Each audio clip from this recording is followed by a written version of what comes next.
If someone walks away from listening to this podcast, what do you want them to hear? I want them to know that there's more to life than just trying to scale your business and make a ton of money. And that it's okay if you're a parent and you've got kids and you have this struggle every single day of the pull of trying to grow your business, take care of your family, and you got this drive to be great and to be amazing. Yeah. But then you also have the other side. You've got your kids and you've got this in between that bridge is filled with sometimes guilt and shame of I'm not spending enough time in my business to scale. And I'm looking at other people who are scaling faster than me. Mm-hmm. And then I'm also looking at my kids and I don't want to miss those times because you're never getting them back. I want to let them know that it's okay and that you can have both. There's going to be sacrifices. You just have to be okay with understanding what's the most important thing. If I could get across the one thing is like, I've met a lot of very, very rich people, just as you have.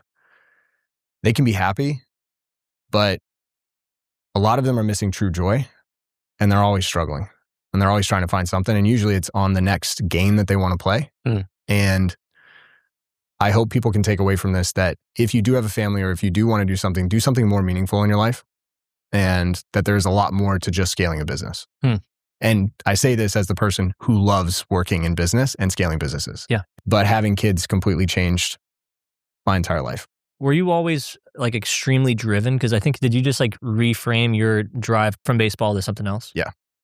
At the macro level, I've always been very driven. So like baseball was the one thing. Like, dude, I didn't care. I was going to play baseball. And then after that, it was like business. I'm going to do some sort of thing in business. Then I had the opportunity to partner in a gym in West Chase, Tampa. And that was like, we're going to build this thing. I didn't know anything about business and it sucked. We were terrible. And my second one, we also partnered in, but I had the majority ownership. So that one, I brought the most amount of money to the table. I had majority ownership. But the first one, that was tough for me. You're saying that second one, did that go better? It did only after gym launch. So the first one, I was the exact replica of all the gym owners that we would talk to in gym launch, which is I have a great community. I'm a great trainer. I have great programming. I get great results. And I built it, therefore they should come. And I did that on both. Yeah. I didn't learn from it. So you want to talk about like, there's 3 types of people in the world, right? There's geniuses, there's smart people, and then there's idiots, right? And so idiots make the same mistake over and over and over again, don't learn, right? Touch a hot stove. Cool. That hurt. I'm going to do it again. Yeah. Okay. I'm going to do it again. Right. Then you got smart people. They're like, I'm going to touch the hot stove. Great. I learned from that. Right. Same condition, new behavior. Yeah. Right? Alex talks about this. Right. And then geniuses are like, I just watch you 2 idiots touch that thing. That looks like it hurts. I'm not doing that. Right. So I just won't even do it. And I was definitely an idiot when it came to this. And I was like, you know what? I've got 2 partners that are minority partners that are bigger in the area. Therefore, me coming in, I know how to program. I know how to train people, blah, blah, blah. This thing will be successful. We'll just open it up. Because there was no gym around either. We opened that in 2015. 2017 came around. I think we had 33 members. Dude, I was losing $3,000 to $4,000 a month. I had gone online with online training just to make, and I made more money from online training. But the problem was all that money just kept going back into the gym to keep the gym afloat, which is again, what a lot of gym owners do. Yeah. And I think a lot of business owners do. They get sidetracked and they start doing different things to try to keep it afloat. And then I was 8 weeks from shutting the doors and I was like, I don't really know if I should do this. And I went and got a job with a design agency that did websites, development, and branding because I was making no money. What did you do? That was sales. Yeah, that was sales. Dude, that was tough. That was real tough. That was a big hit. Because like my whole identity was wrapped around entrepreneurial, like being an entrepreneur and being a business owner and having freedom. Yeah. And like this whole idea of like, I'm a business owner, but yet I was broke as a joke. 2016 combined tax returns between my wife and I was under 30,000. She was a bartender still. And I was like, finally, I was like, I am not actually taking care of the family, my family, the way that I should and the way that God has called me. And I have not answered that. And I'm failing as a husband. I'm failing as a father. I had a almost 2-year-old, 1.5-year-old at that point. And I'm like, something's got to change. And either I've got to grow this thing. And at that point, I was so exhausted. And it's probably the fact that I had a 1.5-year-old too. And she didn't sleep much during the first year. But I was like, all right, I'm just going to go get a job. and got a job, kept the gym, but got a job. And base pay was $60,000 a year. And I thought I was rich. I was like, this is incredible. Because I just doubled what we took home like the previous year. And I was like, okay. You said between the two of you, your take home was 30,000? Under 30,000. Under 30,000. Yeah, I have the tax returns from it. That's technically below the poverty line. Yeah. Oh, yeah. And you're a business owner. Yeah. Oh, yeah. Did you feel the stress of that when you guys got pregnant? So I have this terrible knack of thinking everything's going to work out. And then it hits me hard. And I was like, no, everything's going to work out. Everything's going to work out. I didn't really get hit by like this fear of that when she got pregnant. It was more so after because things didn't change. And then I was like, okay, got it. Like something has to give now. And I got to the breaking point where I was just like, I need to do this. Otherwise, we're going in a completely wrong direction. I also realized at that time, what did I want more? Did I want to have the identity and the ability to say that I was an entrepreneur and a business owner? Did I want to have that? Or did I actually want to provide for my wife and my family? And you can do both, obviously. I know this now. But at the time, I didn't have the skills to do that. Yeah. And so I made the decision that was best for me at the time, where I was like, I need to put food on the table. Therefore, I will go do this. And I knew how to sell. And so I was able to do that.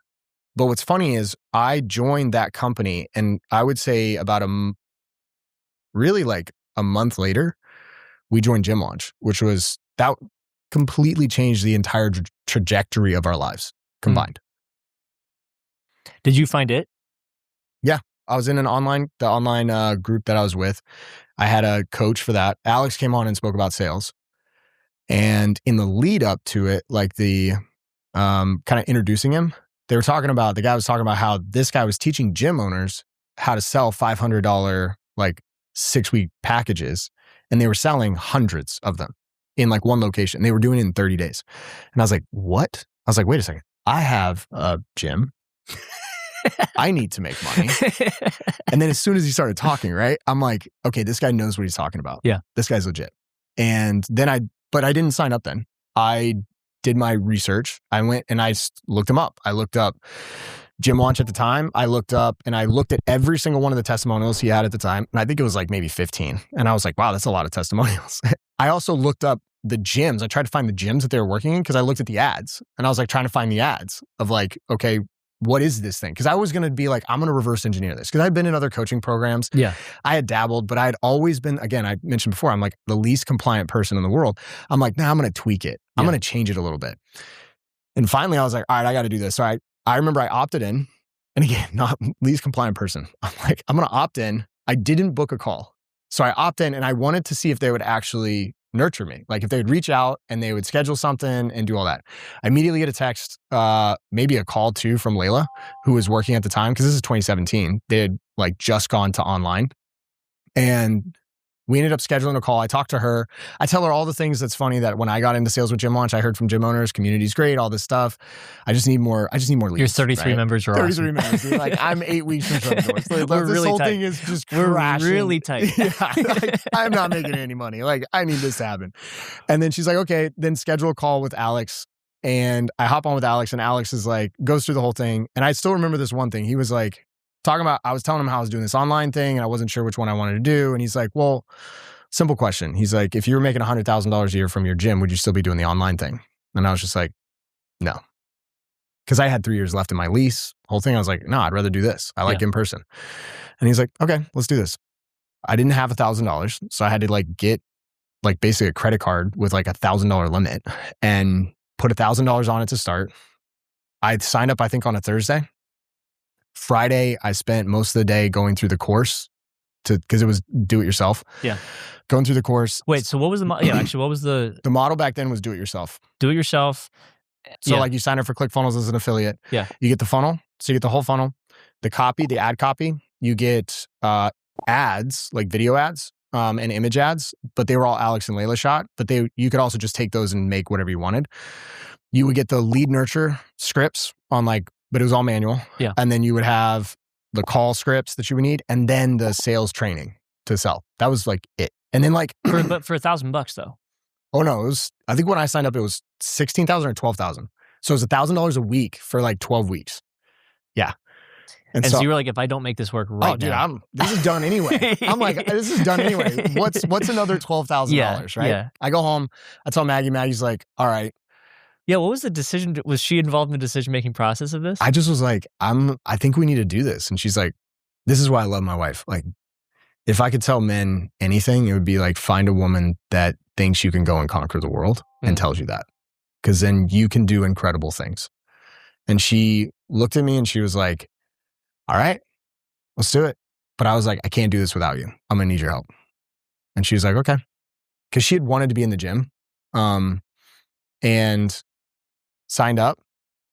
I spent Friday going through the course, Saturday finalizing ads, push go live on Saturday and with ads. And then all of a sudden within, I would say 30, 45 minutes, I got the first lead and I was like, wait, what? I was like, this thing works? I was like, the next day, just lead after lead, after lead, after lead, after lead. I walk in on Monday and I worked 8 to 4 or 9 to 5. I coached in the morning, worked, came in and I had a class in the evening, I think like 5:30. And then I had 2 group sales appointments. Never having sold this before, by the way. I had no idea. Never done group sales. Didn't know what I was even selling. I just knew that I was selling some 6-week program, right? I think 17 people showed up to the very first one. And then 13 people showed up to the next one. I did 2. I did a 6 and a 7 o'clock and ended up walking away that day with 17 contracts at $500. And I went home with them to Maggie, paper contracts. And I showed her. She's like, what? She's like, we just made more today in one day than we did in like the last 2 months out of the gym. And I was like, I know. And I've got more tomorrow. And she's like, let's go. I went from 33 members to 108 members. So I added 75 in 10 days on like $1,200 in ad spend. $1,200. $1,200 in ad spend. $1,200 in ad. This is great. How many did you close? So like that first night, you're saying you had 17 and I got 17 out of 30 that night in a group sale. And having never done group sales, I quickly learned group sales was the jam. Like I loved it. I understand, but I'm saying like that's pretty crazy. Here's the funny part is people would always be like, what am I supposed to say? What am I supposed to do? And I know exactly what they're feeling because for me, I was just like, I am literally going to fake it. Yeah. Because I don't know. Yeah. So I'm just going to appear confident. I'm going to be confident. And if I don't know an answer, I'm going to be like, I don't know. We'll figure it out. And like, it's kind of like, just be chill, bro. Be chill. Yeah. So then I just kept doing it. And we scaled with Gym Launch. Then we did a whole bunch of other stuff. We joined their higher level program. I went to their very first Mastermind. And then we were part of the community growing and scaling. My wife and I had a goal because we found out that she was pregnant with our son. And we were like, we want to be out of the gym by the time he's born. Because when our daughter was born, really traumatic birth, really tough. And like NICU? Home birth. Breech. My daughter was dead when she came out. Like, I say dead, not breathing, ashen, the whole thing. Like, we had to bring her back. My wife is bleeding out on the floor next to me. We're crying, saying our baby's name. We're putting oxygen on her. We're rubbing her. We're doing all this stuff. Did you have a midwife? Yeah, we had a midwife. And there's a lot in there. There's a lot. We could go down long roads on that. Lots of lessons there. But we didn't want to, I went back. She was born on a Saturday morning and I was back in the gym on Monday and my wife couldn't walk. Yeah. So after it happened, why did you go back to work on Monday? Because I had to. I had classes and I had no other way of making money. It was that or she goes bartends, but she can't walk. So I didn't have a choice. How long in that process, like, was it an adrenaline rush of like a short period of time that she was stillborn? Like, was it? It still hits me. Like, it's still hard. Because she came out and no color. And like, you expect all these things, you try to prepare and you do all this stuff and she's not breathing. The midwife's freaking out. The midwife's assistants freaking out. You can tell because they've been calm all day, but now they're just moving as fast as they possibly can. Everything is a blur. My wife, they did an episiotomy on my wife, which is essentially, it's graphic, but you cut her open to be able to pull the baby out. And so I remember distinctly, she's right there. She's bleeding out on the floor. She doesn't even feel it and think about it because the adrenaline's hitting, that our baby's on the floor right now and she's not breathing. And we're just freaking out. And I'm sitting here and I'm thinking that I killed my daughter and that because it was my decision. And I wasn't prepared enough to make the right decision when we could have hours ago gone to the hospital and just had this all taken care of. Finally, she starts breathing.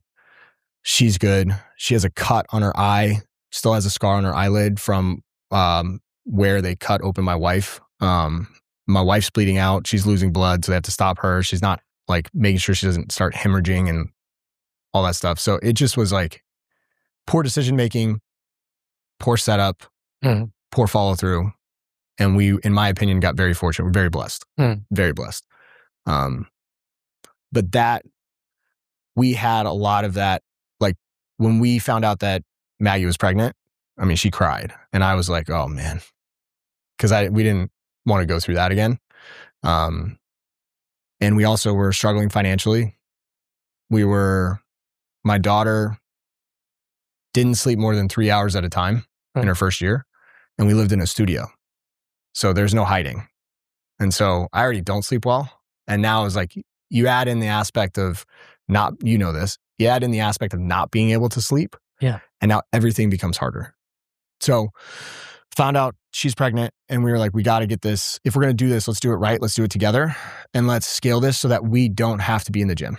You found out, I just want to get the timeline of this right. Mm-hmm. Second pregnancy. May. And it was at that point that you were at 33 members. You're getting the second job. I got the second job in April. May is when we found out she was pregnant. And then I joined Gym Launch in like middle or end of May. And then from June to January, so that's 7 months, 8 months, something like that, 7 months. That's when we took it and we scaled. I don't really hear many guys talk about the stress of not making money and having kids. Did you feel, you're saying you're describing yourself as blindly optimistic, but did you feel confident in yourself? No. In that first year and a half with your daughter? I felt like I was a failure. And I felt like I was being reminded of that every single day. And I wasn't worthy of being a father. I wasn't worthy of owning a business. I wasn't worthy of being a husband. You're saying that you felt like you were a failure. You feel like I don't deserve to be a husband, father. And when you go to her and say, I think we need to do this, she says, I trust you. I believe in you. So she's not reverberating any of those sentiments to you. No. Tell me about your relationship in that season with her. What was she saying to you? She trusted me. Without any proof or any reason to. She was still positive. She was saying, we'll make this happen, or you'll figure it out, or we'll figure it out. And I don't know, maybe she was lying to me, right? Maybe she didn't think that she was, but she kept saying that to me over and over again. That's all I felt. But at the same time, I looked at the bank account and I knew the truth. The facts of it were I was failing financially. Finally, I was like, I got to throw my hands up. I don't have this. Like, I need help. And it's okay to ask for help. And the only way I'm going to be able to figure this out is if I go to people that have done this before and they teach me how they've done it. And I stop trying to tinker with stuff and I just do it the way they told me to do it. And that's when we started growing. What percentage of your potential do you think you've tapped into? I don't know, like 8. Right? Like for me, it's like 10. Yeah. Like max 10. Yeah. And it's like, I think about that and I'm like, it has nothing to do with most likely with working hard. Yeah. Because you work a lot, all the hours. Yeah. Right? I work all the hours. But there's always that extra that we always feel like is still there. Here's my thing. It will always be like that. I've never met a high-performing person that doesn't think they could have given more. There are more days that I have gone to bed feeling like a failure than days I have not in my life. Really? Yeah. Did that slow down when things started taking off? Yes, it did. But they still outweighed. Because when it never ends, it's the animal, it's the beast that can never be fed and fully fed and content. From a business perspective, I don't have an answer for that. It's just how can we use that to drive us to be successful? Are you going to use it as a motivator, or are you going to use it as a reason that you're not going to do something? So are you going to use the fact that you feel like a failure as the reason why you will not accomplish something? Or are you going to use it as the engine, as the propulsion that drives you forward to ensure that you're going to try to do as best as you possibly can so that you are not a failure? So what was the transition from you being a member of Gym Launch to joining the team? I saw a post, Gym Launch was hiring salespeople. I Facebook messaged Alex and I was like, hey, just send me your deck and because I knew they used a presentation or something. I was like, send me your deck and I'll sell for free. I just want to say thank you for everything. And keep in mind, I was client number 13 when they switched to online, somewhere around there. So top 15, somewhere in there. And I mean, first 15. And he was like, well, I need someone full time. And I was like, well, I have a full-time job. He's like, I know, I've been telling you to quit it for a while. Well, I was like, well, send me the information. Anyways, we go back and forth. I go through the interview process. I get hired. And I was doing inside sales. So I was doing Ascension sales. So we had our front-end product at the time. So this is again back in 2018, April of 2018. We're selling Gym Launch for $16,000 on the front end. And then we're within 8 weeks, 30 days to 8 weeks, we're sending people into a 3-year contract at $120 something thousand. And $799 a week for 3 years. And so I was selling that. Ended up selling 22 in my first month, led the team. And went from that. 3 months later, they came to me and they're like, hey, I want you to be sales manager. And I say it was our sales director at the time. Was like, I need a sales manager. I think you'd be a great sales manager. Looking back, I was a terrible sales manager. I dove headfirst into learning what a good sales manager was. My problem was that I spent way more time on data and tracking and projections rather than actually cultivating the relationships with the team. Because I was already with them, so I figured we already had that. I spent way less time on the actual stuff that helps sales teams, which is listening to sales calls, training, doing actual game tape review with them. I'm confused. What was different about this when you're saying you're non-compliant and you don't like working with people, don't like working for people? What was different about this? When I had gone to work with the agency that I was working with before Gym Launch, that helped me understand where I was at. It cut through my ego and I realized I didn't know anything. And it allowed me to truly see there's a whole nother world here. And the only way for me to reach another level someday on my own would be if I went and I actually learned. And this would be my advice to a lot of younger men. Instead of trying to go and be an entrepreneur, most people shouldn't be, in my opinion. You should go, if you want to do that, you should go and work for a startup or you should go and work for a business. And I don't care if you have to do it for free, for whatever, it doesn't matter. Just be willing to work and live through it and see the ups and downs and what it's like and work your way up. And then if you want to go do something, go do something. The only way for me to make the money that I wanted to make, which at that time was $500,000 a year, profit, obviously, revenue, I could care less about revenue. I would need to scale multiple locations. And I was like, oh my gosh, I don't want to manage the people, the leases. I don't want to do this. So I was like, okay, there's got to be a different way. So anyways, I got into it and I just realized I wanted to stack skills. I didn't know. And I also was like, I'm going to be the best because I had hired people before and I knew what great employees were. And I was like, okay, if I'm going to work for them, I'm going to be the best employee that they have. Yeah. And so I'm going to do everything that they tell me to do. Plus, I'm going to try to go and learn from the people above me and start taking tasks off their plate. We then built a whole new offer. Alex was building a whole new offer. And at this time, I wasn't spending a ton of time with him. But in January of 2019, my wife came on board as the director of customer support for Prestige Labs, which is a supplement company. that we were launching, or Alex was launching.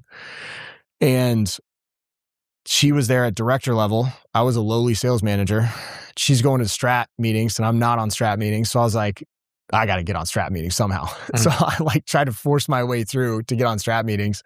And I became part of, we were building out a coaching team of about 30 coaches for this new offer that we were building. So they shifted me to that because I had experience running a gym plus sales plus all this stuff. So I got to learn how to build coaching programs. Yeah. Go out and hire people to a degree. I still sucked at that for a long time, but then train people and build a coaching program. And so did that for 9 months and then became GM of Gym Launch in 2020. Yeah, 2020, January 2020. And we were on pace to have we were having our best months or close to our best months in 2020. And we were going to have, most likely, if everything stayed the same, would have had a record year. And then everything shut down in March. And I remember COVID hit, and then I flew out to Austin like right around the same time because we took all of our gym owners from being in person to like, we got to take you online so you can sell online, do phone sales, do all that stuff, script it out, do the whole thing. We did it in like 3 days, flew out to Austin with Alex and filmed it all. I wanted to start an agency in there because we had a lot of gym owners that stayed with us or left because they were like, I just don't want to run my ads. So I just want to go somewhere else. So they would still be in our program, but go spend $2,000 a month or $3,000 a month sometimes with these agencies. And I'm like, we could just do this ourselves for them and we could charge them. And then we increase LTV and all this stuff. And then everything hit the fan. And then we built an agency for these gyms and built it into an 8-figure run rate in 6 months in COVID. And in some shape or form, that probably saved the business. Yes, at that time it did. Then we really went in 2021. That's when we started going into due diligence with the private equity firm that purchased us. That was a really cool experience, going through that, having talks with different types of PE firms and trying to figure out where we're going. And then you have a million different interviews and they ask the same questions. And from your perspective, you're like, I'm staying. I didn't know. You didn't know? No, dude, I was like blindly loyal. To this day, I'm blindly loyal to Alex and Layla. Like, dude, I owe so much to them. Like, I can genuinely say, like, in a small, tight group of friends, like, they are right there. And I'll give you an example. Like, literally yesterday, I was like, I need some advice. And so I texted Alex and I was like, hey man, I could really use some advice or some help on this. Just whenever you're available. Called me 2 minutes later. I just say that because that's the human that he is. And like, there's a reason why, like, I would do anything for those guys. So we go into due diligence and I didn't know what was going to happen with me. I didn't know that I was going to become or plan on becoming the CEO or president, whatever the title was. I didn't know that I was going to be the person that led the companies until I would say probably July or August of 2021. And then we got acquired and then became CEO. You became CEO. Was that a positive thing for you, breaking away from Alex and Layla? Were you excited about that? Were you like, finally, I get to do it feels like I'm doing, quote unquote, my own thing because I'm the boss? No. It didn't. It's pretty heavy. He was preparing for acquisition.com, writing the books, doing all that stuff. And I don't even know if acquisition.com had like formed in his brain at that point, like the name or anything, but I know that there were conversations. Like we were talking about it I think in July of that time. That was interesting. You can't just gloss over that though, because I think that transition of getting acquired, you just became a CEO. Yeah. You probably felt like an entrepreneur before, but there's a difference between being a CEO and executive of a big company and being an entrepreneur with a small gym. Very weird. Yes. Looking back at that time, I remember the first night after they signed the deal and officially became CEO. Because you know you're going to be CEO leading up to it because you have those conversations and stuff. And they're like kind of interviewing you in a way? Basically throughout the entire process. And also what Alex and Layla say, they lean heavily on that. Yeah. I remember the first night and I had that for the first time in my entire life. Even through all the times of failure and stress and all that stuff, first time in my entire life, I had the heavy as the crown moment. And I had a little heart palpitations, I can't say a panic attack, but like a little mini, like 15 seconds of like, I can't control my breathing. I'm laying in bed. And then I was like, okay, hold on. And I was like, every time I go through those, I'm like, what's the worst that could happen? And I just go down that road. And I'm like, not that bad. Okay, we're going to be fine. and then is like, all right, let's move on. That's a long way away from the stress of, can I provide food for my kids though? Exactly. That's what makes things a lot easier though. What were you processing that first year of being CEO of it? I was very fortunate to have Alex and Layla there as mentors leading up to this and after, but Layla helped me a ton because she was like, the greatest thing that you could possibly do in this new role, and this was before the change was made, is don't be like Alex. You don't have to be like Alex. You need to be like Cale. And like, because if you try to be like Alex, or she's like, if you try to be like me, you will fail. And she's like, you will not have fun. So it's like, you need to be you. And so I tried really, it was hard because like I'm filling really big shoes, like really big shoes. Also, I look up to him. In my first quarterly board meeting as a CEO, first time CEO, business just got acquired. All through due diligence, we had an offer that we were selling that they were like, we're buying the business and the business's offer is this. I was like, this offer sucks. Like, oh man, the shock look. We went back and forth for a while and thankfully, and I think this was because it was early on, they were willing to take that risk. But it was very interesting because when we made that switch, I told them, I was like, hey, we're here in revenue. We're going to do this. And we're going to do this for probably about 3 months. But here's exactly where the money's going to go. And then we're going to do this.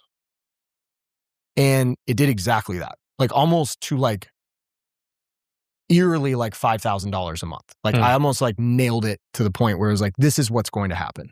And did it. And then we grew by 50% in 2022 from 2021.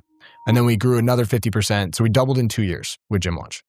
When you double twice under you, like that is that's kind of like, that's a little bit insane. It was already a big business. Yeah, but you got to remember, like we were coming off 2020, right? We got hit. In 2021, we got hit. So there's also the aspect of like... hit, but still doing 8 figures. I don't like taking credit on a lot of stuff. So I'm going to say that right now. Okay. So like you could try to get it out of me as much as you want. What would Maggie say? What would Maggie say? She'd be like, yes, it's huge. It's massive. Okay. But like from my perspective, timing matters. When did you burn out? I don't get burned out very easily. Okay. I got very frustrated. What frustrated you about Gym Launch? I started this conversation early on with I'm not a very compliant human being. And I can also play the game. You learned the politics of it. Yeah. Not as well as I could have though, because of, again, the non-compliant side. In 2023, I started looking at the data of like our churn in one of our programs. And it was our primary offer. And I was like, we were tracking it well. And I was like, okay, this is cool. This offer is sustainable, but it's not sustainable for a large part of our market. And one of our goals on our board, so we would do OKRs. So you'd have your 5-year dream scenario. You'd have your 1 year, like these are the things we want to accomplish. And then you'd break it down into quarterly stuff. So one of our goals was to increase TAM, total addressable market. And we had primarily been in the boutique space. We started getting into health clubs and then we wanted to expand and reach different people. Now there's multiple different ways that you can do this, right? Now you can go into different countries. That would require a heavier lift.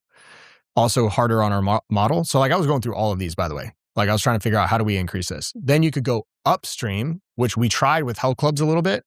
The problem is like with health clubs, it actually broke our model with how we were doing it and what we were providing didn't fit health clubs. And so it would have taken a lot longer for us to get there. And there's a longer sales cycle, all that stuff. The easier way was to actually go downstream. And there's a reason why a lot of people would be like, why would you go downstream? Like, doesn't Alex talk about like just find people, like wealthy people and just charge them more? I'm like, we were already charging way above what was sustainable, by far the most expensive in the gym space. So we were capped, but we were also building a CRM. And so the CRM was a long-term play. And so for me, I was like, let's go downstream. Let's go lower on the revenue side or the price side, right? So let's charge less, go bigger, increase the pool of people that we have paying us money. I don't care how much it is. It doesn't have to be a lot, but have them paying us money every month because the first dollar is always the hardest. The second one's a lot easier. Then when we release the CRM, because we would make the money on the payment processing, now I can have a chance to have a captive audience that already trusts us, knows us, likes us, and now I can release this to them, which would be free, by the way. It's just payment processing. But technically, you're tech enabled. Yes. And now all of a sudden I can get my goal, Your my 10X. vision was I can get 1,000, 2,000 people on within 6 months if we build the base. Yeah. And so I started looking at the numbers in 2023 and I was like, I want to build the base and I want to do this. Everything is driving towards making gym owners more money. Then the whole dream was, let's build a CRM because every gym owner hates their CRM and they all suck. Yep. But then let's give it away for free. And like, to the existing users, and then you're going to charge later? No. Our dream was to give it away for free. Because, okay, so I think I can talk about this. We'll find out. So the way that we would structure it is this. And this is actually how, if I was going to go into any industry today, what I would think about if I was an info person. I gave this advice to someone else in a different industry. He's doing it. It takes a little time to stack, but this is how I would do it. If I was a coach and I had really good coaching, like I had low churn and I had people, at some point you can't expand their LTV except through just lower churn. So they just keep paying you over and over and over again. But you can't increase the actual enterprise value of that logo that's with you without doing something else. Yeah. And so we have to try to increase the EV. That's what we're trying to shoot for. What we were going to do and what our goal was to build a CRM, give it away for free because of the tech enabled, immediately increases EV. We make money. So we went and found a PayFac and we were a PayFac as a service basically behind the scenes. So we were getting bips on everything. Not a ton, but bips on everything. And they would also have the ability, once we had it fully built out, they would have the ability to pass on that payment processing to their members. So technically, we would have been able to advertise the world's first completely free gym management system for gym owners. Yeah. And then when they're on, we get all those people on there. There's a couple things. One, we get the data. So I know exactly how much gyms are actually making. I know when stuff's going wrong. Yeah. The next step was to build AI into it. So we actually remove everything that we have and build it into the system, which by the way is called gymowners.com. Why wouldn't we do that? Yeah. Right? This is the whole dream. Like this is what I wanted to do. And this was the whole vision. But there's other factors. Like this is what I wanted. But like at the end of the day, like sure. Well, there's a lot more that goes into it. But cash flow management. Like the funny thing though is like you're also talking about this. Like one of the smartest concepts I heard about recently was a coaching company doing something similar to this. And they had this. They're called the Purpose Company. Essentially, they had this purpose factor assessment. They're just teaching how to coaching coaches, certifications, kind of like the whole mindset stuff. But the certification, it required you to do like a personality assessment. It's like a 20-minute personality assessment. So they're self-liquidating on this $49 assessment. Love it. It was like 70% liquidations or like 100% depending on the month. And I was like, you guys, it was a data company. They want to compete with Gallup. Because if they just because Gallup's the only company that actually has all the data in any of these industries. And so just utilizing the data and all the trend reporting you have, like it doesn't matter if you're self-liquidating in any of these different things. Doesn't matter. It can be free. Yep. It doesn't matter. The data is actually the thing that's relevant. That's the only thing that I actually cared about. Yeah. Because I wanted to see the data. Yeah. Because I could also get down into consumer data around gyms. So you got friction on that. I didn't get friction on the vision of where we were trying to go. I got friction on the lower level. Which I understand why, because there was I understand from you're not in the business. You also they weren't used. We're a different business for most private equity to invest in. Info and coaching is not a normal thing that private equity does. Yeah. And so when you're in there, you try not to mess up anything. It's just like, let's cut costs. Let's try to drive revenue and drive value. And let's try to increase LTV. Like that is the game, which is the game for most businesses, right? However, if we're going to try to go do something new, and I take full responsibility for this, by the way, I, in some way or some form or fashion, did not communicate effectively the importance of this and how we were going to do it. And we should have done this. And while I tried for 1.5 years to do it, it never actually went through. And it started in 2023 when it was like, okay, we're not going to do this. And I was like, okay. Then in 2024, we basically like flatlined. Like we didn't actually like grow. And it was, again... Which after 50% and 50% feels like an absolute failure, I'm sure. Complete failure. But... Complete failure. To be honest, that's but did you really expect it to grow 50%? Actually, I think we dropped a little bit. Okay. I think we dropped a little bit because one of our business units was also not doing well. Sure. and it was a distraction. Like Prestige Labs was not doing great. Why did you leave Gym Lunch? Simplest way to put it is we did not see eye to eye. That's the best way to put it, is we did not see eye to eye. You and the private equity firm. Yeah, and I realized that I was not going to be the best person to move forward because I still wanted to do this thing. And I had been through so many ups and downs in Gym Launch and all the other companies. Yeah. In 7.5 years, you go through a lot. You go through a lot of hard times, like going through COVID, going through the model change in 2019, then going through COVID, then going through the build, then going through due diligence, then going through the rebuild, then going through all this stuff. And I just was like, at this point, I was like, I don't want to do this anymore. And so in July of 2025, end of July, I put in my resignation, gave them 3 months. Would have given them more if they wanted, but Maggie left before you though. yeah, she left in February. Okay. Mm-hmm. She was tired. Like she was very tired. How fast were those decisions away from each other of her leaving for you? I had been thinking about resigning or changing or doing something since January. No, I'd been thinking about it since I would say mid 2024. Mm-hmm. Like probably I would say around GymCon, the event that we had. Yeah. I'd been thinking about it, like what would it be like if I changed? And before that, I never had those thoughts. I was just like riding it until we get there. This is my thing. Yeah, because there's like, it wasn't just Gym Launch. I was running 3 companies, and I say running, like everyone says that. Let's take a step back. I was overseeing 3 companies. Like I have a team. Don't sell yourself short. You got a massive You're a team. CEO. You're running the companies. So many Buck mistakes stops were with made. you. Yes, it does. And so running 3 companies, there's things in each business unit that were frustrating. Yeah. I kind of had this feeling, and I was like, man, there's got to be more. Maggie was frustrated in her role and where the business was. And our relationship was phenomenal and has been. It's exceptional. And there's a dynamics of being a CEO and like being 1 and 2 in the company, but also being married. Yeah. It grew us closer and it was awesome. But she got very frustrated. And we got to a point where it was really negative for a while, like not between us, but our conversations were all negative. And I just was like, one day I was like, we got to stop. I was like, I can't go to work every day. And I say go to work, like sit at my computer every day and be just thinking about all the things that are going wrong. Like we have to change this. She's like, we can go do something on our own. Like, let's just go. And I was like, even though I'm a very non-compliant person when it comes to the micro, at the macro, I'm a very loyal person. So it's like, I made a commitment to this. I also made a commitment to Alex and Layla, right? To do this thing. And I want to see it through. What was that commitment you made to them? They will tell you they didn't have any commitment. And I'll get to that in a little bit, actually, when I talk about the resignation. But like in my head, I'm like, I want to see this through and I want to try to make this something valuable for them. And I want to get it to a sale and I want to have an exit. And like selfishly, I want an exit on my resume. And I also want to go through an exit to know what that's like. Yeah. Right. And so I was like, and I'm willing to endure like pain. Like I've endured a lot. Yeah. And so I'm like, I'm willing to do this. But she does not. She's like, no.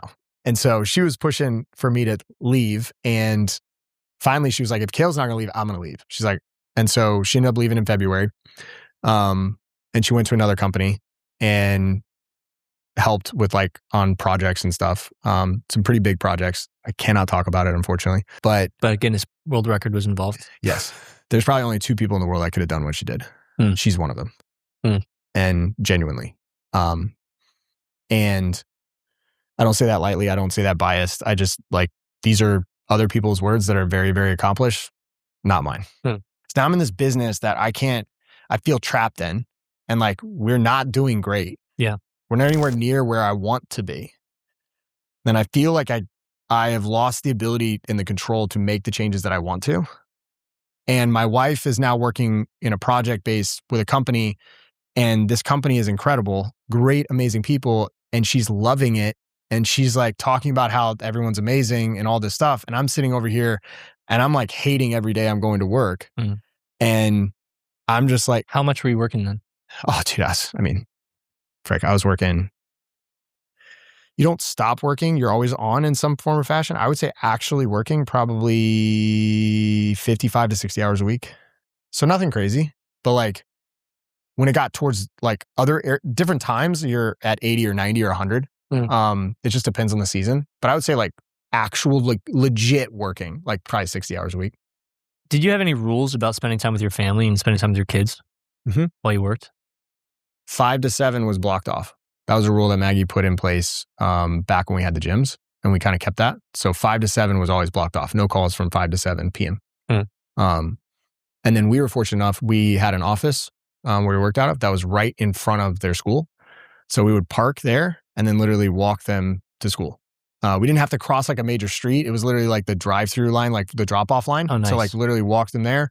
And then they would sometimes run over after school and like come to the office. But 5 to 7, and then we tried to limit as much as possible on the weekends. But like I was always available. I was always on Slack, dude. I mean, Slack never turns off. Emails never shut down. I'm talking to my CFO. I'm talking to the GM of Gym Launch. Like we're always talking. And then also Maggie and I are always talking. So it never turns off. Yeah. But yeah. What shifted in your parenting? So basically in this whole gap, you're like, go from nothing to wildly successful, stress, I don't know how I'm going to provide for these 2 kids, to I'm the CEO of a company, provision's not the issue anymore. How much did parenting weigh into the decision-making process, or did it not at all? In leaving? Yeah. It didn't. I'll take that back, actually. So I'll take back. There's a couple things. It did lead into it. I'll get to that. Went on a birthday trip in March. I love golf. And so went and had a bunch of really close friends. We went to Streamsong in Florida. Love golf. Yep. And went there, and it was some of the most fun I've had on a golf course in a while. It was just a blast. Are you good? Define good. Under 100? Yes. Okay. Yeah. Under 80? Sometimes. Okay. I'm a 6 handicap. Okay. So not great. Got to take into account my dad was a professional golfer. Okay. So he was an All-American. Then he played South American Tour, Asian Tour. So got it. Yeah. Weird fact. 3 people in my immediate family, including me, all were professionals at different sports. My dad was a professional golfer. I played professional baseball. And then my younger sister, not my youngest, my younger sister was a professional fighter. Fighter? Yeah. So she did MMA, had an Invicta contract, and then also bare knuckle boxing. Yeah, she's badass. Yeah, crazy. Okay, That's not the one. Are you close with her, or is that the one that? No, that's the one I'm not talking to. You know what? Yeah, you're on her bad not side. For any like, you're on her bad side. And not for my choice, which is funny. We're actually the most similar. Okay, we look a lot alike. Like we're the only ones that have dark hair and like all that. Could she beat you up? That's the real question. Everyone asks that. She probably could now. Okay. Like before when she was training, no, yeah, she could not. So we're at there, and so we have this thing among my friend group, and we ask these questions every birthday. And so the birthday boy or girl has to answer these questions. And they're questions about like, what are you most proud of in the last year? What are you looking forward to in the next year? Where do you feel like you grew the most, right? What are the things that that you wish you could have done better? Like all these questions. And most of the time, like when we ask these questions, I tend to kind of defer and like point to other people, but that's not allowed with these questions in our friend group.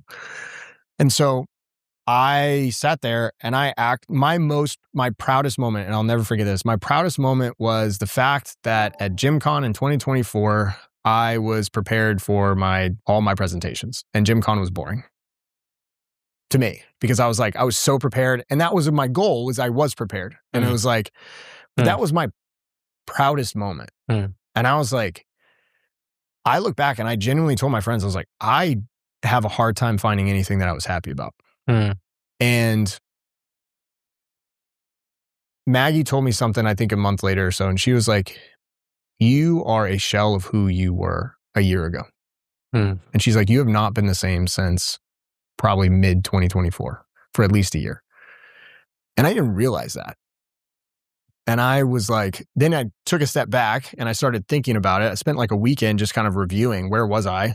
When did things start going bad? Because it's a slow fade. Everything's always a slow fade. It's never like you wake up and you're like, I want to hate my life. Yeah. And it's like just little things kept creeping up. And it's also mentality and mindset and decisions that you make and all these things. And I tend to beat myself up over it because I tend to take extreme ownership over stuff. And I was never happy with where the business was because I knew that we could be better and I knew that we could go in a different direction. And I apparently did not have the ability to influence that or make that happen.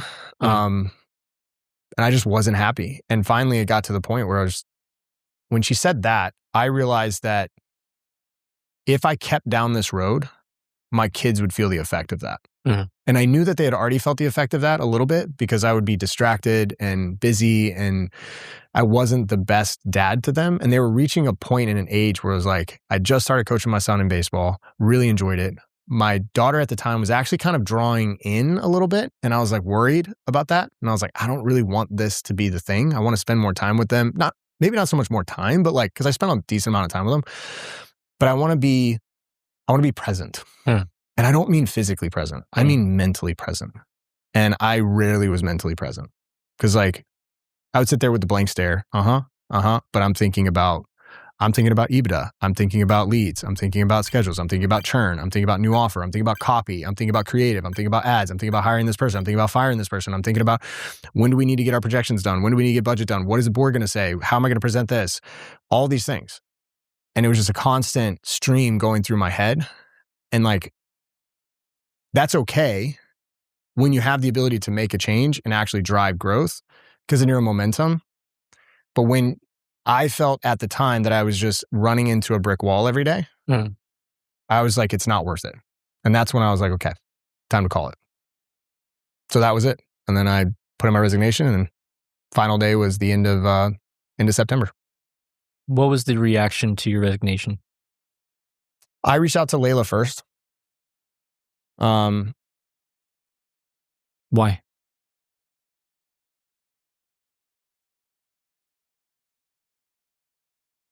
Because I didn't want to distract Alex at the time with what was going on. And I reached out to Layla. Layla was also, people don't understand, I don't think people, maybe they do now, but like Gym Launch would not be where it was without Layla. And Alex has said this, like same with like acquisition.com, all this stuff. Like Layla is one of the most impressive human beings I've ever met. And I think people underestimate how incredibly thoughtful and genuinely nice she is. And she probably puts that across on social media. I don't know, but knowing her, it's hard for me to see through or like look at how she does content or anything like that. Yeah. Genuinely nice and caring. Yeah. And so I called her and I had a chat with her and I was just like, something needs to change. I don't want to keep doing this. And she was like, I totally understand. She said something that was really interesting. She's like, I actually didn't think you were going to last more than a year. That was my expectation. And she's like, not because I thought you were going to get fired. Yeah. She's like, I didn't think you were going to last more than a year. And at that point I was like, okay. And I was like, listen, it's been on my mind and on my heart a bunch because it's been heavy because I was like, I know you guys have said this before, but I genuinely don't want to let you guys down. And she's like, you can't. And it's like, you're good. It will continue on. It's a business, which I also told her, I was like, I also understand it's a business. Like it will continue on without me. Like I'm not the reason why the business is either way, good or bad or whatever. And she was like, no, like she's like, I want you to be happy. She's like, that's what I care way more about than anything else. And I was like, okay. And then talked to Alex, got their blessing, the whole thing. And then sent an email in, gave him 3 months, told him I can stay longer if you want or shorter. It just depends. I'm here to help in the transition. And that was that. Did you have an idea of what you wanted to do afterwards? Or did you just need to get out? So I had joined the ownership team of Wolf Gyms, the franchise. And I joined that in 2024. And that just happened to be there. And so I had no idea. I had no idea what I was going to do. I didn't know how I was going to make money. I didn't know, because like I had these battles in my head of like, I could ride this out and then potentially get fired. And then I get a really hefty severance package. Yeah. So like, if I'm thinking about my kids and all this stuff, I can get fired. But then I was like, I don't want to do that. Yeah. That's not who I am. It doesn't make any sense. So I was like, so Wolf was there and Tony, the founder, incredible human. He's built something incredible. The brand is amazing. It's scaling. It's an emerging franchise. So you came in, did you buy in? Were you taking a role there? So you bought in. You bought in 2024. And then... Because I believed in the model. How long after you put in your resignation? We were talking because I was on ownership meetings previously. So I did very little. And I warned him. I was like, I can't really do anything as an owner. Yeah. But he was like, I understand. I want you to be a part of this. And I loved the model because Yeah. I'd seen thousands of business models like gyms. And I was like, I love this model. Like, it's a little bit different. It's very simple to run. Like, if these work, like these numbers are legit, and they are. And so I was like, so I was a little bit of that. And then we were talking before that. So I let them know. As soon as I put in my resignation, I let them know. And I was like, hey, by this time I will be out. I'm like, you guys don't have to give me a job, but I'm just letting you know, like I'll be able to spend more time on the business. Yeah. And it's a long play. Like, it's not like so like I don't have a salary. Like, I don't actually only make money when we make money. So it's like only sales. It's basically commission. Yeah. But we do as a team when that happens. But as it scales, that will change. But the goal is to scale that. And then I started doing, after that, again, I had no idea. So I was just like, I'm going to figure it out. So optimist, I'll figure it out. And I always had people in my DMs that always ask for like, hey, can you coach me, or can you take a call, or I want you to coach me. And so I started doing that. I only have like a couple clients. That's probably what I want to scale next. And I say scale, like, dude, I don't want to make like, I'm not trying to build a $10 million business. Like, it's funny. I was listening to people that were on your podcast before, and it's like, I don't really want that right now. Yeah. Like, I'm very much, my kids are my kids are going to be 8 and 10, and flashback to 5 and 7, 8 and 10. And they're in such a pivotal time that I want to be a part of their life more, that I'm actually solving. This is what I talked to Alex about the other day, solving for lifestyle currently. What did you ask him? I asked him for feedback on exactly kind of what we're talking about right now. I was like, I could go do this. Here's the current situation. I could go do this. I could go do this.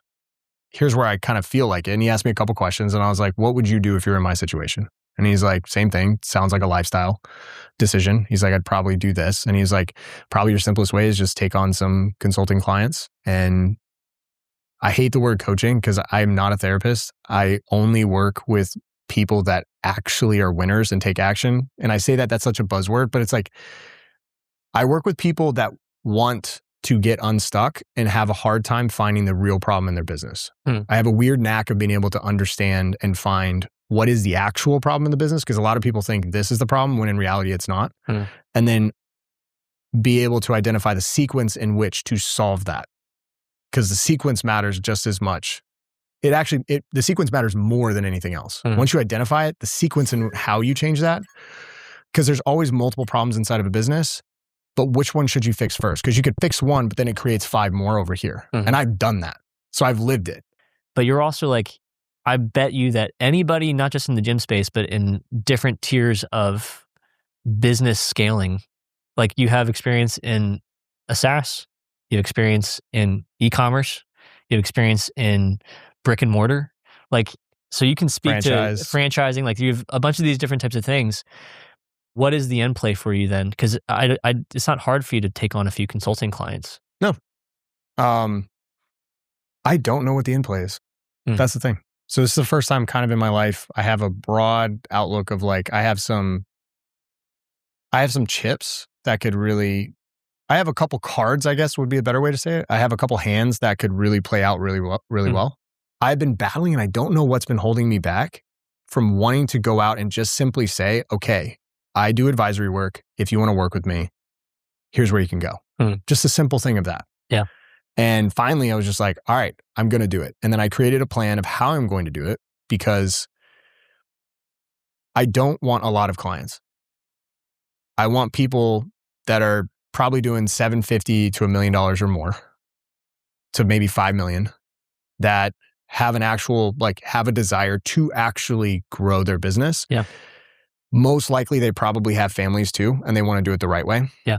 And I know that I only want to really honestly work with like 5 to 10. Yeah. That's it. And I want to work one-on-one with them, and I want to spend time with them. I want to understand their lives, understand their business, to help them make the right decisions and solve the problems in their business, to give them whatever it is that they want. I feel there's a lot of things you say that I feel like I resonate a lot with, and the mentality that you have that I think I feel a lot of similarities to. You're also like a builder. Do you feel weird not being like, yes, I'm going to build this for the next 10 years? So weird. That's the battle. Because that's been the hardest part. Because I don't want to, I want to help businesses grow, but that's not the long-term thing that I want. Yeah. Problem is I don't know what I want. And I say I don't know what I want. I don't know what God is calling me to do. Mm. And like right now it is to provide for my family and to protect them and to be there for them, be present for them.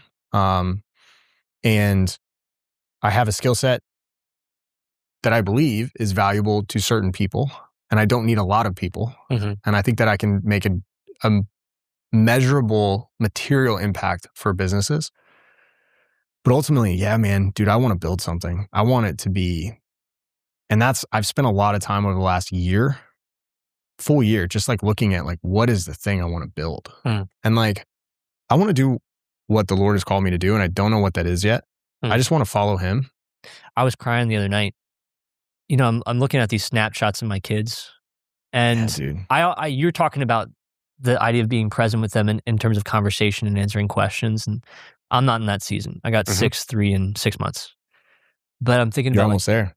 I worked so hard when I was in corporate with my daughter, and I worked like because very similarly, like I will do what I ever have to do. Yep. I worked 3 jobs. And then started a company. Like I was like, whatever I've got to figure out. You get it. I'm going to figure it out. Yep. And I look back on it and I'm like, man, how many times was that call required? Like how many dinners did I miss? How cool would it be just to be able to say like, I paused? It would be cool, but I would have to go back to, is that what God called me to do? And that's what's changed a lot in my life over the last 2 years. I've been a believer since I was 12. Grew up in a church. My parents helped found a Southern Baptist church. You're a pastor's kid, right? Grew up in a church. You're a believer. But I've grown a lot closer to God in the last 2 years. Frankly, because I finally understood what grace means. And that took my entire life to truly understand that. What does that mean? You hear about grace, right? And how Jesus died on the cross. And how him dying because we are sinners, meaning we make mistakes and there is a law and God requires perfection, right? And once you make the smallest mistake, you are no longer perfect. And so back in the day, right, in the Old Testament, they would sacrifice a blood sacrifice. So they would sacrifice a lamb, they'd sacrifice doves, whatever. But blood was the only thing that could cover sins, right? And cover the payment for sins because everything comes due. And so then when Jesus died, his blood payment, his sacrifice covered not only all the sins in the past, but all the sins future for anyone that would come to believe in him. Now for me, growing up, I think when you grow up in the church, you tend to start, depending on where you go, you tend to start believing that do this. If you don't, you're bad, you're a sinner, you are no longer in favor with God. Regardless of if that's what the scripture says, right? And I think it's because a lot of people have a hard time being able to balance the aspect of if there is such a thing as grace, why should I not just go ahead and do whatever I want to do, right? Why shouldn't I just live for me because grace covers all? And it's like, well, if there's a true transformation and you actually do need Jesus Christ and you believe you need Jesus and you need a savior, then you're at a point in your life where you realize that you are broken. Because broken people, if you don't have a need, then you don't feel like you're going to need Jesus. That's why billions of people are not Christians, right? But when you have that need and you do ask or just have a need and you invite Jesus in, it changes everything about everything, because then you realize there's nothing I can do to earn salvation. There's not a single thing that I can do to earn peace or contentment or anything else. And this goes back to like our original conversation we were starting in the beginning. I want people to understand that like you can go out and you can go and make a lot of money. And like I've not made anywhere near what other people that I know have made. Nowhere near it. Like minuscule amounts. But I've made much more than the average person has made. And I can tell you that the moment that I had a certain amount in my bank account that I thought I would never have, and I saw that hit, nothing changed. In fact, I looked at it and I was like, I need to do more. What was that amount? First time I ever had $1 million in my account. First time. Woke up one day, got $1 million in my account, and I was like, I've been working 30 something years for this, or 30 years or whatever. I've been working X amount of years for this. And like, I wanted to see $1 million, not earn $1 million. I wanted $1 million in my bank account. And I was like, because for some reason we all have that number, right? See that. And I'm like, that's it. Like this is it. Like I'm working around the clock. I'm sacrificing time with my family. I'm sacrificing, and I see that. And this is what it's supposed to feel like. Because my immediate thought was like, I want 10 of those. Then it was just like, God was just like, yo, stop. You're never going to be satisfied. It could be 10 million. It could be 100 million. It could be 50 million. It could be $1 billion. Doesn't matter. Because the number won't be the thing. And it won't matter for you. And that was the hard part. And what's interesting, when I was younger, I learned this, but didn't realize it. I learned it in that when I would win baseball games, or I would do well and a team would do really well, we'd win a championship, we'd go a whole season, you got the off season and you're working early workouts and you're busting your ass, you're sweating, you're middle of the summer and you're getting beat up on the baseball field and you're just giving it everything you have. And then you win a championship and you're like, this fleeting moment for a second, you're like, we did it. And then the next moment, the next day, you're like, what's next? And I was like, that can't be it. So then it's like, all I'm doing is just chasing my tail every single day. For what? Goes back to that question of like those meetings and those calls. Like, I've thought the same thing. And I can tell you right now that 95% of those calls and meetings that I had that took the place of me spending time with my kids were pointless and could have been an email. And that for me was like the real moment for me where it readjusted my entire lens of how I look at life and success and everything else. Because I was looking for so long at success through the lens of me. I got this. I want to be successful. I want this because this is just a number that someone else said that I think would be really cool. Or this is when I will be happy. This is when I will feel safe. This is when I will feel secure. This is when I'll be able to go and do these things. This is when I'll spend more time with my kids. This is when I'll go on vacation. This is when I will take my kids to this. This is when I'll tuck my kids in at night every night. This is when I'll take them to school every night. When I have this feeling, this money, this security, right? And then when I got it and I realized nothing changed, that's when I was like, okay, this is all a lie. And it's like, it doesn't matter how much money I have. It doesn't matter what I have. It pales in the comparison of what Christ offers, which is true peace and contentment. That has changed everything for me. And like, you're a believer. Most people watching this maybe aren't, just judging by the percentages of people in the world. It's very hard to understand what it feels like to have true peace and contentment, even in a day, throughout the day, when you are still battling the same battles and demons. And I say demons just generally of like the thoughts and the lies of like, I need to work harder. I'm not enough. I need to keep pushing, right? And still at the same time, as a believer, Jesus is constantly saying, you are enough because of me, not because of anything you can do. This season is, it's the first 20 years you learn, the next 20 years you earn. And then I think the last 20 years you kind of give. And so I'm definitely in my learning 20. I guess I'd ask you, for other people that are in their learning 20, from someone that looks at $1 million and says, not content, and someone that's in a season of life trying to figure out what you want to do, what's comparable to the guy that's in their 20s saying the same thing? Saying the same thing in regards to wants to get $1 million? I want to make a lot of money, but they're not thinking about the end goal. They're not thinking about what they're going to be like when they're 35, 40, 45. Yeah. You probably won't listen to me. And you'll probably think that because I don't have such and such look or such and such amount of money in my bank account right now, and I don't have a flashy car and I don't talk about it online, you'll probably be like, why should I listen to you? And there's no reason you should listen to me. But I can tell you this. I can only tell you what I've experienced and what I have experienced through other people. And I've sat in rooms with pro baseball players making $20, $30 million a year. I've sat in rooms with people worth hundreds of millions of dollars, soon to be billions. I have conversations with people soon to be billions. And I know a lot of other people and have tons of talks with people. I've sat in rooms with people that were worth hundreds of millions and now worth nothing. I've had conversations with all these different people, and the common thing that I have learned from all of them, forget faith. So I'm going to take that out of the equation.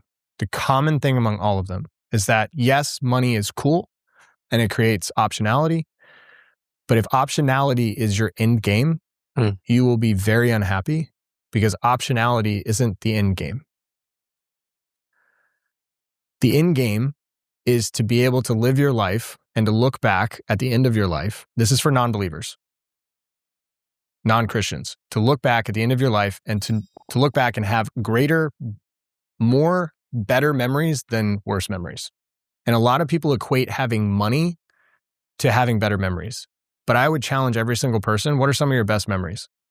Most of them are most likely chilling with your friends or doing something. It might be a small experience or hanging out or having a talk or this. Like, this is going to be a great memory for me. Just sitting here and having a conversation. Some of my best memories are sitting around a fire with my friends, my wife. Right now, some of my best memories are literally just sitting with my kids, walking into the house, and my son runs up and gives me a hug. It's those simple little moments. Like, those are the things that you are going to try to solve for. Because I can guarantee this, no one's going to care when you're 60 years old how much money you have. No one's going to care at 80. No one's going to care at your funeral. And you won't care either because you're going to be dead and you're not going to be there. And so if you're trying to solve, if you want a lot of money, cool, go for it. But if you're expecting money to cure or solve your own happiness, it will for a short amount of time, but it definitely won't solve or create joy or peace in your life. And so if peace is what you actually want, first you have to define what peace is for you. And then you have to figure out, you have to understand that money will not do it. Money, here's the thing. So Joby Martin's a pastor at 1122, and he says this, and this is so true. He said, money promises you security. Money promises you status. Money promises you optionality. But in reality, it's lying to you because money is a very fickle master to serve. Because money will tell you that if you make all this money and this is in your bank account, you're going to feel better about yourself and you're going to feel peace and you're going to feel contentment and you're going to feel happier. Well, sure, you might feel happier in the moment because happy is circumstantial, right? But you're definitely not going to feel peace for longer than a few moments because the next thing that's going to be in your mind, because the habits that took you to $1 million are go, go, go, go, go.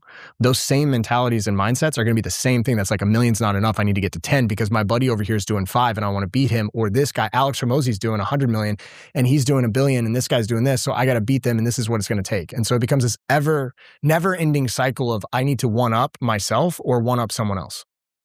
And so you live your whole life just trying to literally play someone else's game.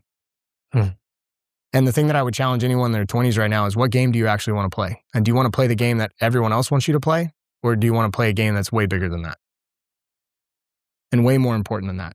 One that may not be as glamorous, it can be, but one that's may not be as glamorous, may not be as flashy, and may not be as cool as what everyone else wants. But I can guarantee you this, that it's way more meaningful. And that you'll have way more better memories when you're older than worse. And you can still have the money. You can still have all that stuff. The real thing is like, why are you doing it? And what's the reason? To cut that all short, that's a lot. But like what I would say to a 20-year-old that's wants to chase the money is that you will be sorely let down at the end when you find it. And that if you just chase it for the money and you think it's going to change your life, it will change your life. But it won't change your life in the way that you think it will. What would you say to yourself as you are preparing for your second kid and you're feeling like you're a failure and you know all the stuff that you've accomplished since then? If you could talk to yourself at that moment, what would you say? Just take the next step. There's an interesting story. I don't know the book. There's an interesting story talks about a horse, and I think a fox, a human, like a kid, and they're stuck, and the kid, I think, is on the horse, and they're in the woods, and the fog is so thick that they can't literally see in front of them. And the kid is now like, where are we supposed to go? What am I supposed to do? I can't see. I don't know what to do. And the horse turns to the kid and says, just take the next step. And I think too many times we get caught up in, I know I did. What I did and what kept me is I spent so much time thinking about me and how much I was a failure and how much I am failing and how much I suck. And that I was unable to serve the people or enjoy the people, the times and around me because I was so self-centered on my problems. When in reality, if I zoom out looking forward, if you take the next step, those times will go away. And you'll look back on that time and you will wish that you did not spend so much time thinking and dwelling on how bad things are right now. And trust me, like they suck, but like sucking's temporary. If you take the next step forward every single day, you have the chance and a greater chance of having the sucking stop. What do you want your kids to say about you?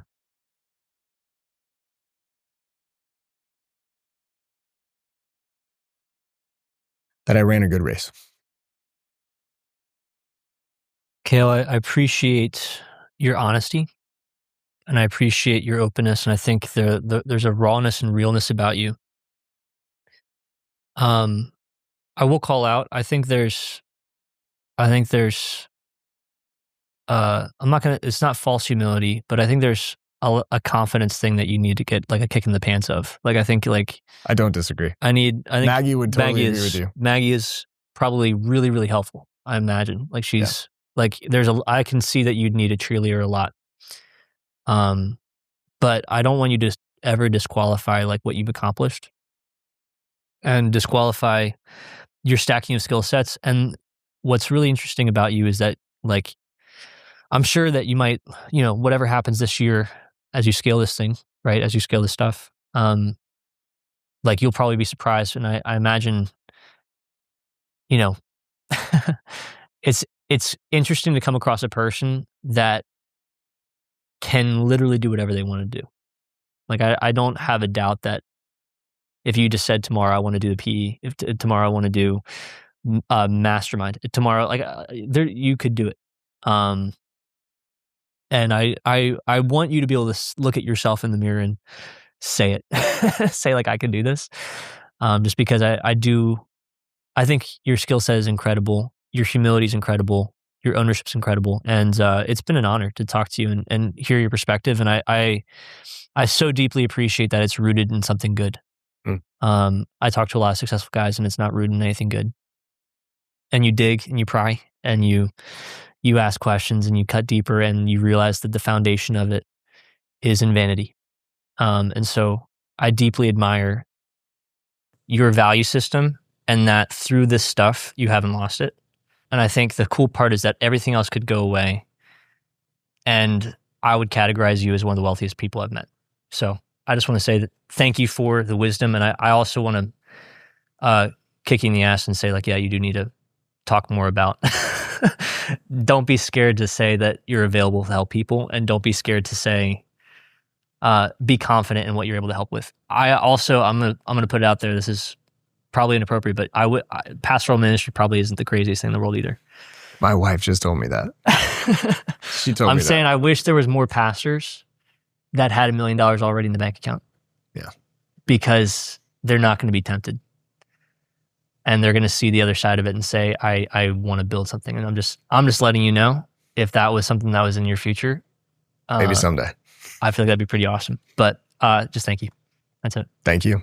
And I've already said it, but this is by far the best podcast I've ever done.